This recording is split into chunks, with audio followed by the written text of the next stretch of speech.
the space between us. The first thing he noticed wasn't the phone calls.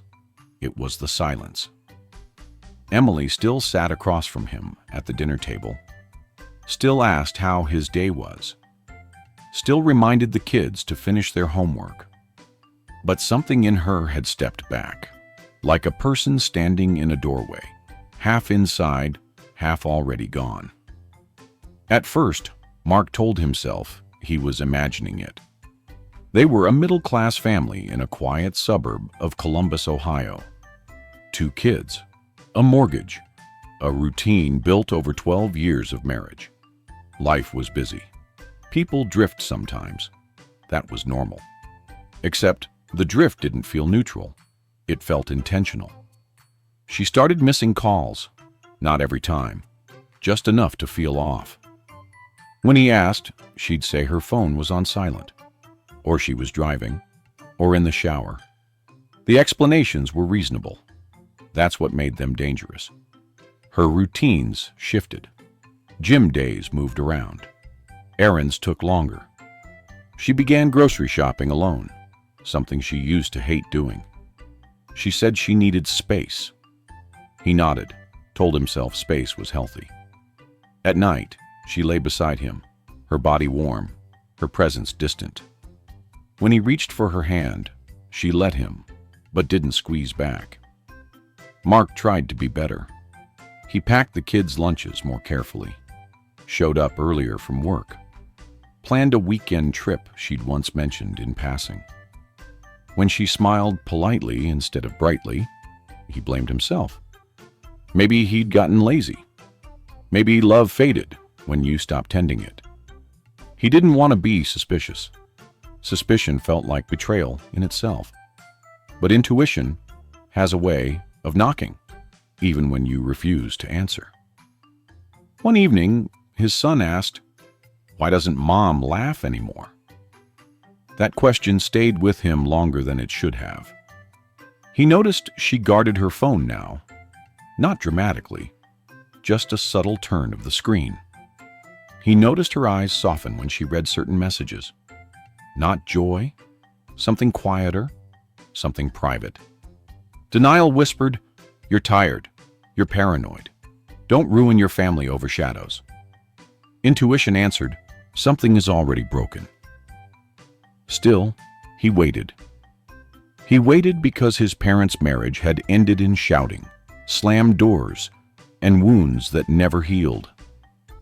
He remembered sitting on the stairs at 9 years old, listening to his father accuse and his mother cry. He remembered promising himself he would never put his children through that. So he chose patience. The truth didn't arrive with drama. It arrived on a Tuesday.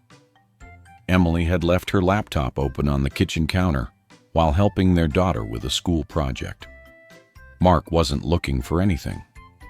He was refilling a glass of water when a notification slid across the screen. "Miss you already." That was all. No name, no context. Just 4 words that didn't belong to him. His chest tightened, not with rage, but with a hollow clarity, like a room finally lit after weeks of darkness. When he asked her that night, he didn't raise his voice. He asked simply, "Is there someone else?" She didn't deny it. Her shoulders sagged, her eyes filled, not with fear, but relief, as if the secret had been heavier than the truth. "It didn't start how I meant it to," she said. "I didn't plan it." Mark nodded. He didn't ask for details. He didn't need them. The betrayal was already complete. They talked until midnight, quietly, carefully.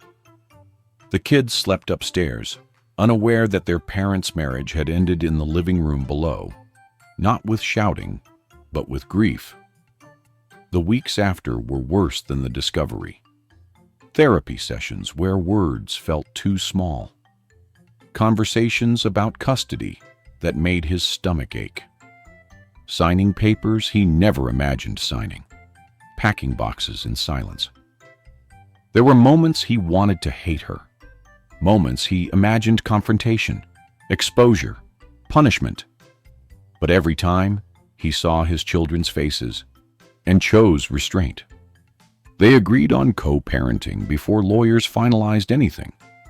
They learned to sit in the same room without poison. They learned to speak respectfully, even when it hurt. Mark moved into a small apartment.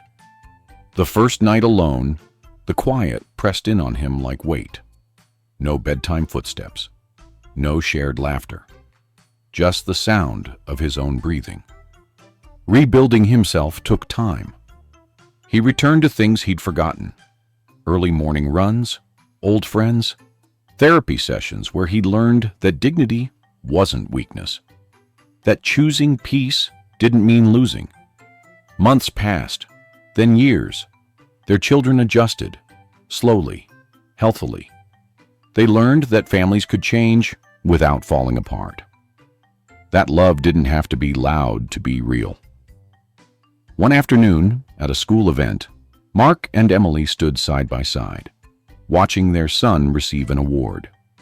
Their eyes met, not with longing, not with regret, but mutual understanding. What they'd lost was gone. What remained was responsibility, respect, and shared history. That was enough. Mark drove home alone that night, windows down, evening air cool on his face. He felt no anger, no need to win, no desire to revisit the past.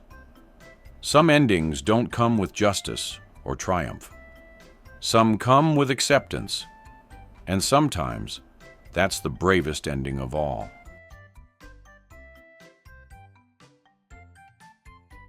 Moral of the story: sometimes the bravest choice isn't to fight for what's broken, but to let go with dignity. Because peace, honesty, and self-respect matter more than holding on to a love that's already gone. If this story touched you, subscribe to Moral Storyland Official. More meaningful stories are coming.